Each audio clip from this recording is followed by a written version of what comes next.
Many thanks for staying with us here on News Today. Now, today, the minority in Parliament has been holding a media briefing, and they've been speaking on some key issues relating to governance.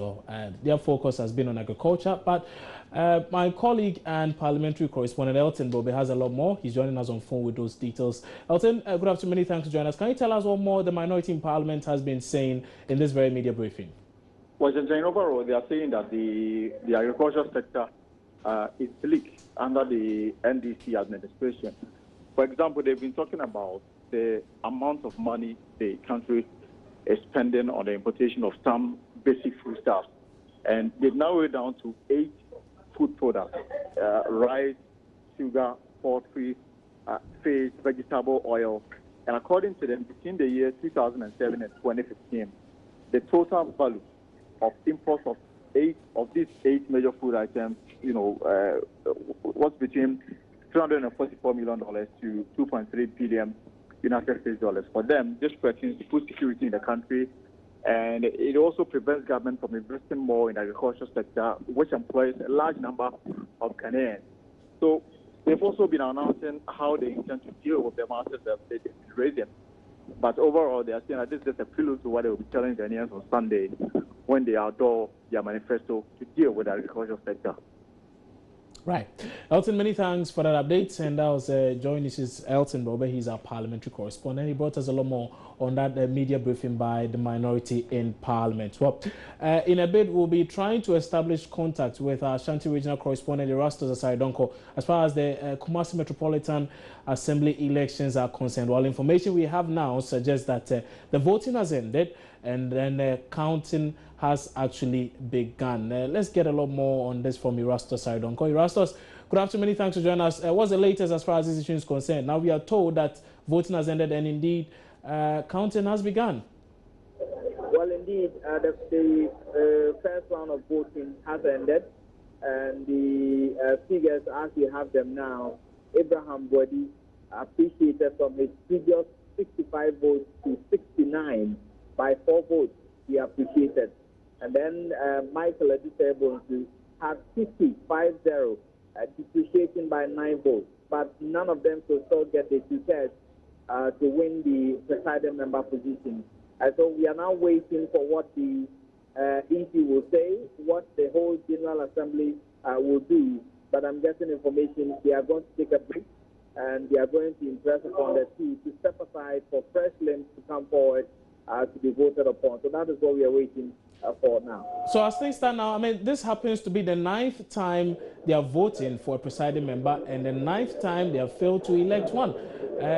So I don't know what the plan is, but like you're saying, we are all awaiting what it is that the Electoral Commission decides on at this very juncture. I mean, clearly we need a way forward. Exactly. So if you can listen in, the EC is now going to make an official announcement. Let's hear what he's going to say. Indeed, let's do that. Let's do that. The Secretary to the Honorable House, Honorable Members, we have come to the end of the council, and the results are as follows. Honorable Abraham Boadi polls 69. Honorable Michael Edise also polls 50. 1 rejected ballot. We failed to elect a presiding member, and at this stage I'll hand over to the Coordinating Director, who is also the Secretary, for the next line of action. Thank you. So the Coordinating Director will be speaking, and then he's going to dictate what's going to happen next. Honorable members, as chairman for the business, I shall be in the chair. Seated by me. But an honorable house, and for what you do, permits me to be on my feet. Honorable Assembly members and Honorable Leader Minister, we have a guest with us, in the person of Lawyer J.K. Asmi, PM or presiding member for the Kushi district. He's also the president of the Ashanti presiding members group. There he is. Honorable, you're most welcome. A little story. A nephew of mine came talking about his results. Oh, uncle, I got A in this, I got 2, I got this. But when he says, he said they gave me that one. So these are the results you've given us. Honorable House. What do you say about these results? No presiding member produced.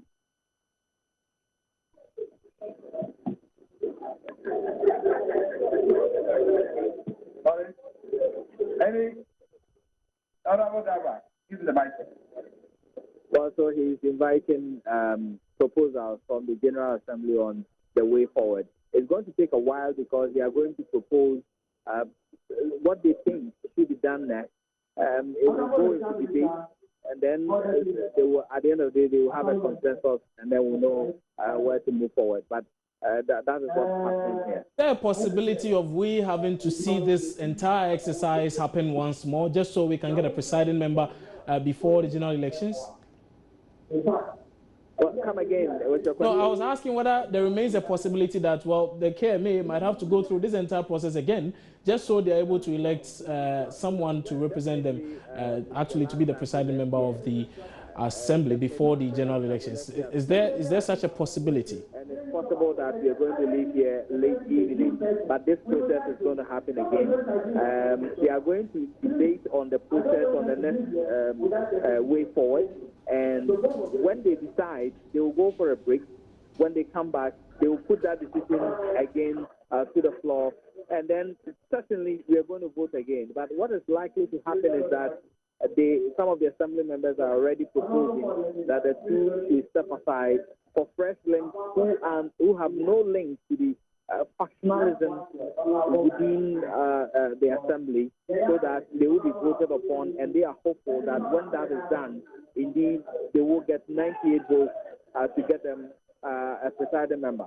Erastus, many thanks for that update. We'll be touching base with you later on in the day, particularly on our news and news analysis program, The Pulse, which is at 3 p.m. right here on your Joy News channel. But indeed, the summary of that very event suggests that for the 9th time, the KMA has tried electing a presiding member, and yet again, they have failed to elect one. Well, the numbers we have now is that one gentleman got 69 and the other had 50 votes. We'll be bringing you a lot more on this subsequently right here on this channel. But time now for us to do some international news. Stay with us.